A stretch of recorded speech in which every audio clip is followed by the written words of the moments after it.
Hello students, how are you?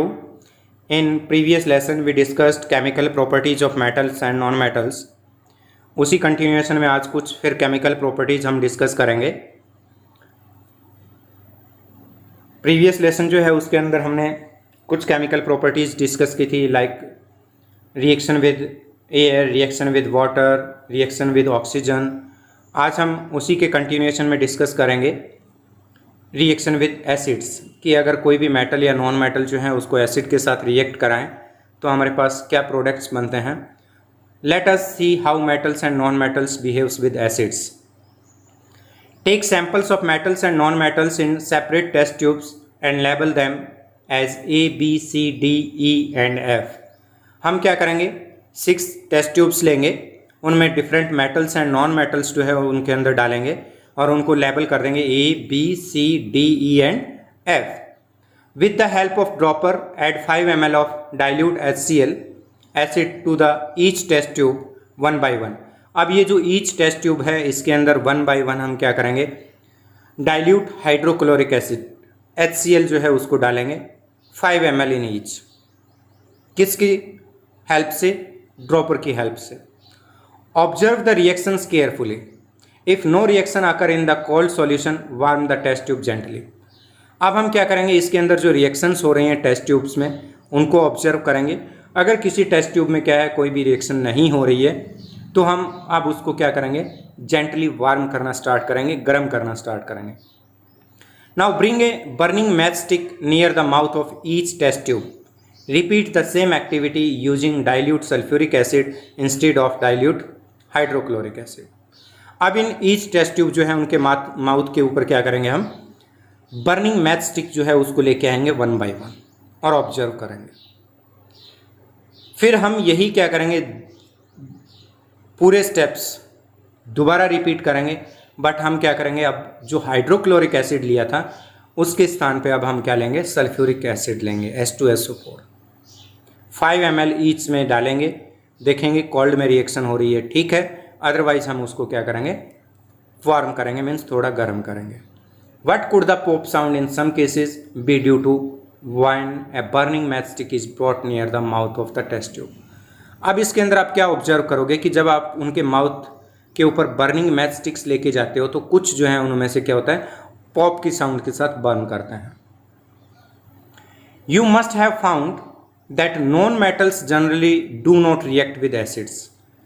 इसके अंदर क्या आप ऑब्जर्व करते हो कि नॉन मेटल्स जो हैं वो क्या है, जनरली रिएक्ट नहीं करते हैं एसिड के साथ,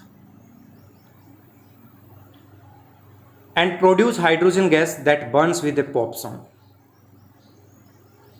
बट मेटल्स जो हैं वो क्या करते हैं, रिएक्ट करते हैं और हाइड्रोजन गैस जो है उसको प्रोड्यूस करते हैं और वो पॉप साउंड के साथ क्या होंगे, बर्न होंगे। मीन्स पॉप साउंड आपको कहाँ पे मिलेगी, जिन टेस्ट ट्यूब्स में आपने मेटल्स डाले हैं वो मेटल्स क्या करेंगे, एसिड के साथ रिएक्ट करके हाइड्रोजन गैस को प्रोड्यूस करेंगे और वो हाइड्रोजन गैस जो है वो पॉप साउंड के साथ क्या होगी, बर्न होगी। You must have noticed that copper does not react with the dilute HCl even on heating. इसमें आप क्या ऑब्जर्व करोगे कि कॉपर जो है वो हाइड्रोक्लोरिक एसिड के साथ रिएक्ट नहीं करता है अगर हम उसको गर्म करें तब भी, but it reacts with sulphuric acid. But ये क्या है, सल्फ्यूरिक एसिड के साथ क्या करता है, रिएक्ट करता है। अब हम देखेंगे कि ये मेटल्स और नॉन मेटल्स जो है ये बेसिस के साथ कैसे रिएक्ट करते हैं। ये तो बात हुई थी किसके साथ, एसिड्स के साथ, जिसमें मेटल्स जो हैं वो क्या करते हैं, हाइड्रोजन गैस जो है वो फॉर्म करते हैं और नॉन मेटल्स जो हैं वो एसिड के साथ रिएक्ट नहीं करते हैं। अब हम देखेंगे बेसिस के साथ reactions. During the preparation of sodium hydroxide solution, care should be taken that pellets of sodium hydroxides are handled with a plastic spatula। Means hydroxide solution जब हम सोडियम का फॉर्म करते हैं तो जो पैलेट्स हैं सोडियम की उसको हमें हाथ से हेल्ड नहीं करना है, नहीं पकड़ना है। Prepare a fresh solution of sodium hydroxide in test tube by dissolving 3 to 4 pellets of it in 5 ml of water. 5 ml water जो है उसके अंदर 3 और 4 पैलेट्स जो है वो सोडियम के हम डालेंगे, जिससे हम क्या करते हैं, सोडियम हाइड्रोक्साइड सॉल्यूशन जो है फॉर्म करेंगे। Drop a piece of aluminium foil into it और अब उसमें हम क्या करेंगे, एक एल्यूमिनियम फॉइल जो है उसका पीस डालेंगे। Bring a burning match stick near the mouth of test tube, और अब उस टेस्ट ट्यूब के माउथ पे हम बर्निंग मैच स्टिक लेके आते हैं। Observe carefully. What does the pop sound indicate? जैसे ही हम बर्निंग स्टिक उसके पास लेके आएंगे वो पॉप साउंड के साथ बर्न करेंगे, जो क्या इंडिकेट करता है? As before, the pop sound indicates the presence of hydrogen gas. Metals react with sodium hydroxide to produce hydrogen gas. Reactions of non metals with bases are complex.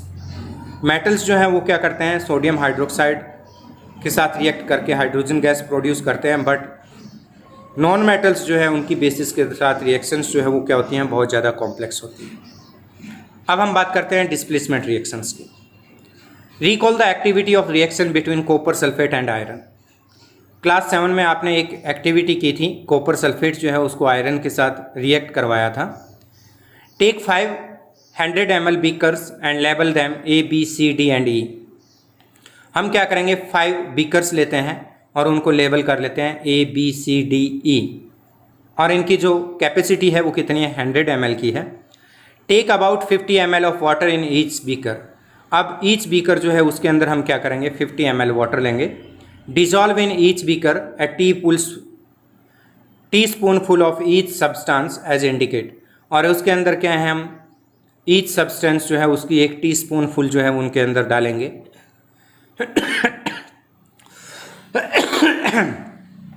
Dissolve in each beaker a teaspoonful of each substance as indicated. Keep the beakers undisturbed for some time. Record your observation in your notebook. Teaspoonful हम substances डालेंगे सब में, और फिर हम उनको क्या करेंगे, अनडिस्टर्ब रखेंगे और उनको क्या करेंगे, ऑब्जर्व करेंगे। हम देखते हैं कि फर्स्ट 2 बीकर्स जो है उनके अंदर क्या होती है, रिएक्शन होती है। 3 जो है C, D एंड E, उनमें कोई भी चेंज नहीं होता, मीन्स वहाँ पे कोई रिएक्शन नहीं होता। हमने क्या लिया था इन बीकर्स में? फर्स्ट बीकर में हमने लिया था कॉपर सल्फेट और जिंक, कॉपर सल्फेट के साथ जिंक था। सेकेंड बीकर में हमने लिया था कॉपर सल्फेट और उसके साथ आयरन नेल्स डाली थी। बीकर C जो था उसमें हमने लिया था जिंक सल्फेट और उसके साथ हमने कॉपर डाला था। बीकर D जो था उसमें हमने आयरन सल्फेट लिया था और उसमें भी हमने क्या डाला था, कॉपर टर्निंग्स डाली थी।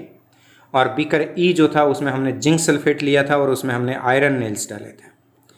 हम क्या देखते हैं कि फर्स्ट 2 बीकर जो हैं जिनमें हमने कॉपर सल्फेट डाला था और उसमें जिंक और आयरन डाला था, उसके अंदर रिएक्शंस हो रही थी। बाकी 3 जो हैं उनके अंदर कोई रिएक्शन नहीं हो रही थी। You have read that one metal displace another metal from its compound in aqueous solution. In beaker A zinc replaces copper. First जो था कॉपर सल्फेट, उसमें क्या करता है, जिंक जो है वो कॉपर को रिप्लेस कर देगा, कॉपर को सेपरेट कर देगा और यहाँ पे क्या बनाएगा, जिंक सल्फेट बना देगा। Zinc replaces copper form copper sulphate. Copper sulphate से क्या करेगा, जिंक कॉपर को रिप्लेस कर देगा। That is why the blue colour of copper sulphate disappear and A powdery red mass of copper is deposited at the bottom of the beaker. उसका reason क्या हुआ कि जो ब्लू कलर था copper sulphate का वो डिसअपियर हो गया था और हमें क्या हुआ था, एक पाउडरी रेड मास मिला था जो क्या था, कॉपर का था, और वो कहाँ पे डिपॉजिट हो गया था, बॉटम पे डिपॉजिट हुआ था। अगर हम इस रिएक्शन को रिप्रेजेंट करें तो ये क्या आएगी, कॉपर सल्फेट था, उसके साथ जिंक को रिएक्ट करवाया तो जिंक ने कॉपर को रिप्लेस करके क्या बना दिया, जिंक सल्फेट बना दिया, और कॉपर को क्या कर दिया, सेपरेट कर दिया।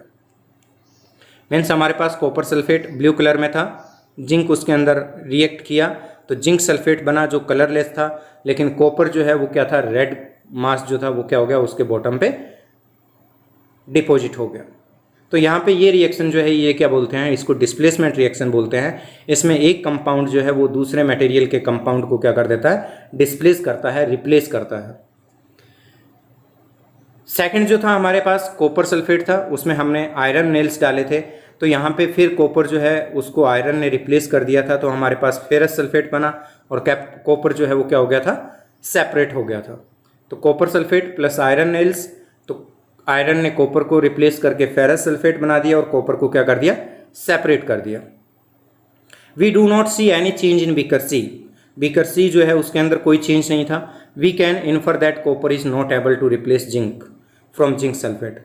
थर्ड जो है उसके अंदर हमने जिंक सल्फेट लिया था, उसके साथ हमने कॉपर डाला था।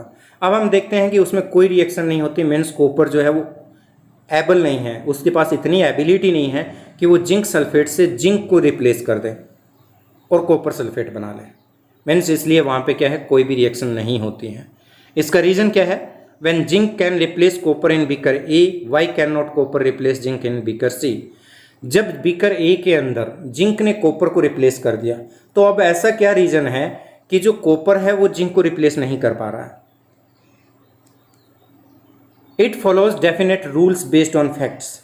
ये किसी रूल को फॉलो कर रहा है, वो क्या है, and the rule here is that zinc is more reactive than copper and iron. Zinc जो है वो कॉपर और आयरन से ज़्यादा रिएक्टिव है, इसलिए उसने क्या किया, कॉपर और आयरन को रिप्लेस कर दिया और क्या बना दिया, जिंक सल्फेट बना दिया था। मीन्स जो ज़्यादा रिएक्टिव होगा वो क्या करेगा, कम रिएक्टिव कंपाउंड को रिप्लेस कर देगा, उसकी जगह ले लेगा। जैसे आपकी क्लास में अगर सीट का चक्कर पड़ता है, कोई भी कमज़ोर अगर व्यक्ति किसी सीट पे बैठा है, तो स्ट्रॉन्ग स्टूडेंट जो है वो क्या करेगा, उसको वहाँ से उठा देगा, उसको वहाँ से रिप्लेस कर देगा और वहाँ पे खुद बैठेगा। इसी टाइप से क्या होता है, जो ज़्यादा रिएक्टिव कंपाउंड होगा वो क्या करेगा, लेस रिएक्टिव जो है उसको वहाँ से डिस्प्लेस कर देगा, वहाँ से उसको रिप्लेस कर देगा। A more reactive metal can replace a less reactive metal, but a less reactive one cannot replace a more reactive metal. जैसे एक वीक स्टूडेंट क्या है, स्ट्रॉन्ग स्टूडेंट को क्या है, किसी सीट से हटा नहीं सकता, उसी टाइप से क्या है, लेस रिएक्टिव मेटल जो है वो क्या है, मोर रिएक्टिव मेटल्स को रिप्लेस नहीं कर सकता। इसीलिए क्या है, बाकी तीन बीकर्स जो थे उनके अंदर कोई रिएक्शन नहीं हुआ। अब हम देखते हैं uses of metals and non metals. तो इनके यूजेज जो है, इनकी फिजिकल प्रॉपर्टीज़ और केमिकल प्रॉपर्टीज़ पे बेस्ड है। Metals are used in making machinery, automobiles, aeroplanes, trains, satellite, industrial gadgets, cooking utensils, water boilers etcetera. तो हमें इसके अंदर देखा था कि मेटल्स जो हैं वो क्या होते हैं, स्ट्रॉन्ग होते हैं। तो जहाँ भी हमें स्ट्रॉन्ग स्ट्रक्चर चाहिए, जैसे ऑटोमोबाइल्स हैं, मशीनरी है, एरोप्लेन्स हैं, ट्रेन्स हैं, सैटेलाइट्स, वहाँ पे हम क्या करते हैं, मेटल्स को यूज़ करते हैं। सेकंड क्या था, ये क्या है, कंडक्टर्स थे हीट और इलेक्ट्रिसिटी के। तो जहाँ पे भी हमें कंडक्टिविटी चाहिए, चाहे वो हीट की हो चाहे वो इलेक्ट्रिसिटी की हो, तो वहाँ पे हम क्या करते हैं, मेटल्स को यूज़ करते हैं। कोई भी कंपोनेंट्स बनाना है किसी भी इलेक्ट्रिकल गैजेट्स का, तो वहाँ मेटल्स यूज होंगे। कुकिंग यूटेंसिल्स, यहाँ पे क्या होते हैं, मेटल्स यूज होते हैं। वाटर बॉयलर्स जो हैं वहाँ पे हम क्या करते हैं, मेटल्स यूज़ करते हैं। तो ये इनकी जो हम फिजिकल और केमिकल प्रॉपर्टीज स्टडी की हैं उन पे बेस्ड है। Non metals are essential for our life which all living being inhale during breathing. Breathing के टाइम जो हम ऑक्सीजन, कार्बन डाइऑक्साइड्स यूज़ करते हैं वो भी क्या हैं, नॉन मेटल्स हैं। Non metals used in fertilizers to enhance the growth of plants. Fertilizers वो भी नॉन मेटल्स हैं जिनको क्या है, प्लांट्स की ग्रोथ को एनहांस करने के लिए यूज़ करते हैं। Non metals used in water purification process. Water purification process में नॉन मेटल्स यूज़ करते हैं, like chlorine. Non-metals used in the purple colored solution which is applied on wound as an antiseptics. Antiseptics जो हैं वो भी क्या हैं, non metals हैं। नॉन मेटल्स यूज्ड इन क्रैकर्स। जितने भी आप क्रैकर्स यूज़ करते हैं उनके अंदर जो मटेरियल्स जो भी यूज होता है वो क्या होता है, नॉन मेटल्स होता है। It is completion of this chapter. Thanks. Have a nice day. Stay home, stay safe.